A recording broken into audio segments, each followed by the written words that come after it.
Oko. Ayyo. Ayyo. Suma. Akkami. Kawanno saaki sankafa galma dhugaa faayee sirbisanii miteetiya. Ayyo takkatti si jaaladhu tokko. Siyoota balbalaa miti maali karaa miti wanuma beete huccuuf yaale.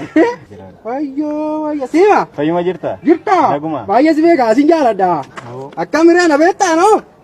Oromoo ta'uu kee hin beekan ga'u? Oromoo ta'u haadhati naa jiraadhu. Atis naaf jiraadhu. Ani illee eenyu na beekan. Ana eenyu na beeku. Naannoo kana namoonni xiqqoo na beeku. Xiqqoo na beeka malee jechuudha nama naannoo keenya. Abshir. Jabaa. Nama beekama gara fuulduraatti. Jabaadha hin beekamu. Nama beekama. Gaa si'a qabamtee moo qabamtee maal gochaa jirta reema? Kitaaban dubbisaa jira. Kitaaba maal jedhu? Oromoo fi Finfinnee. Oromoo fi Finfinnee mata duree jedhu qaba? Haadhati. Waa'ee keenya jechuudha. Waa'ee keenya. Waa'ee naa. Naannoo kana jiraatta? Jiraattai.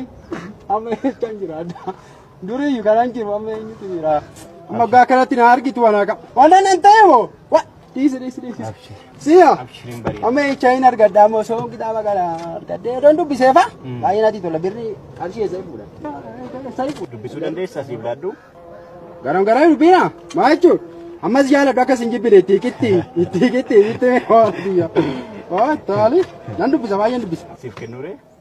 Baaloo haa ta'u.